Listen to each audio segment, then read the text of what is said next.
तो आज के इस विश्लेषण में हम जंगल सर्वाइवल की दो ऐसी जबरदस्त और बिल्कुल अलग कहानियों पर बात करने वाले हैं जो सच में हैरान कर देंगी। ये कहानियां हमें बताती हैं कि जब मौत बिल्कुल सामने खड़ी हो ना, तब एक बढ़िया रणनीति और मौके पर दिखाई गई हाजिर जवाबी कैसे किसी की जान बचा सकती है। जंगल सर्वाइवल, बल या बुद्धि, यानी ब्रॉन वर्सेस ब्रेन्स, यही आज का हमारा मेन टॉपिक है। अब इस घने और खतरनाक जंगल के ना कुछ अपने सुनहरे नियम होते हैं। सिर्फ एक चीज से काम नहीं चलता यहाँ। जिंदा रहने के लिए एकदम तगड़ी शारीरिक ताकत और बहुत तेज दिमाग, दोनों का एक परफेक्ट बैलेंस चाहिए होता है। जब सामने कोई बहुत बड़ा खतरा हो तो सिर्फ ताकत दिखाने से बात नहीं बनती, वहां थोड़ा दिमाग भी लगाना पड़ता है। Act 1, the epic tell of the tigers, wow, यानी बाघ का वचन। ये कहानी जंगल के एक बहुत ही अंधेरे और खौफनाक दौर की है।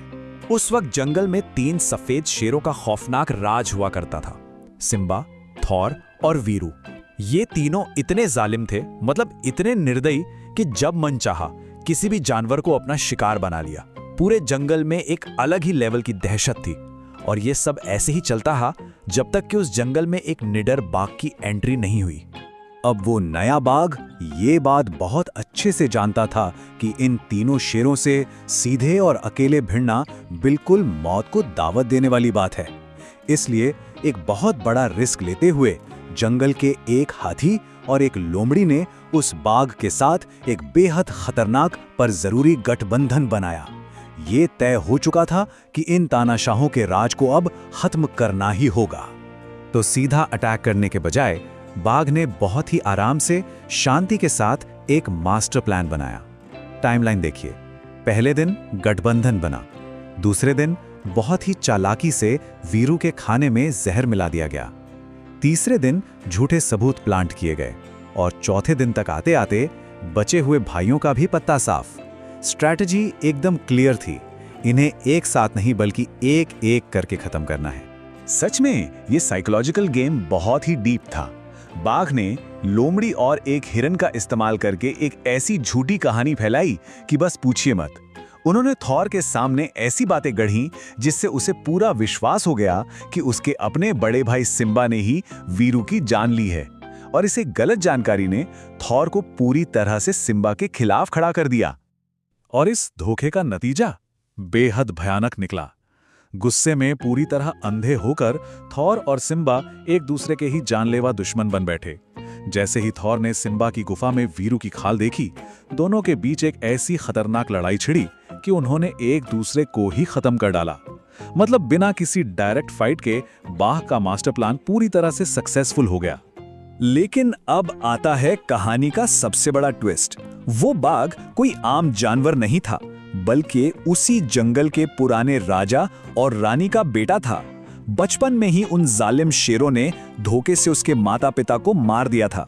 असल में ये बाघ अपना वो बचपन का वचन पूरा करने लौटा था, जिसमें उसने इस जंगल को उन तानाशाहों से हमेशा के लिए आजाद कराने की कसम खाई थी।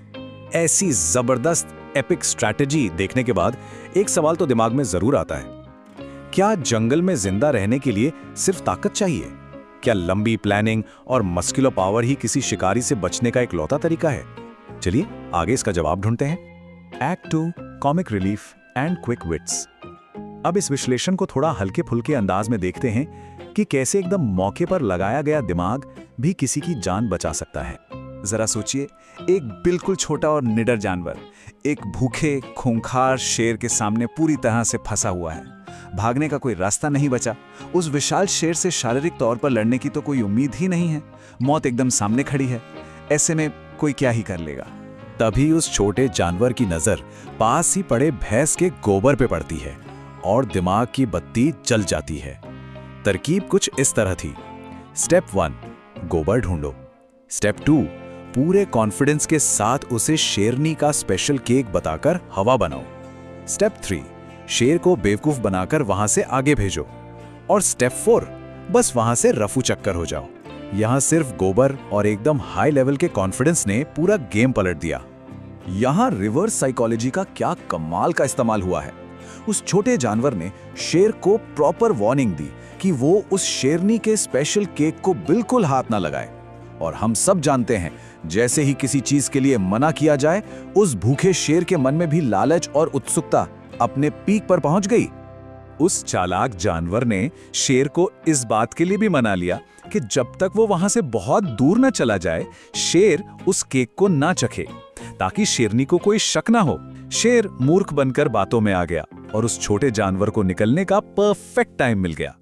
बाद में जब उस शेर ने उस केक को खाया होगा ना, और उसे गोबर का जो भयंकर स्वाद मिला होगा, उसकी तो हम बस कल्पना ही कर सकते हैं। Resolution, brains, brawn and survival.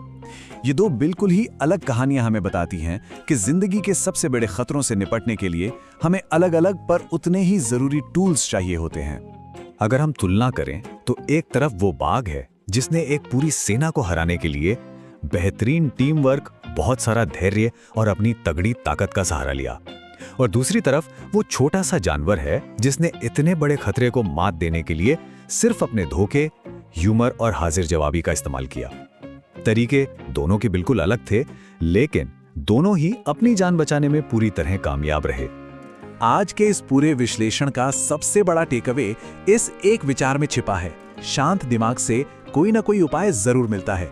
ये हमें याद दिलाता है कि चाहे सामने कोई बहुत बड़ा तानाशाह खड़ा हो या फिर अचानक आई कोई मुसीबत, एक शांत और समय पर सही फैसला लेने वाला दिमाग ही सच में सबसे बड़ा हथियार होता है। तो आप सोचिए, जीवन के इस अप्रत्याशित से जंगल में जब अगली बड़ी मुसीबत सामने आएगी तो उसका सामना कैसे होगा? एकदम बाहुबल और ताकत से, या फिर दिमाग वाले किसी चतुराई भरे धोखे से? खतरे के वक्त कौन सी सर्वाइवल स्किल्स सबसे ज्यादा काम आएगी? इसी विचार के साथ कहानियों और विश्लेषण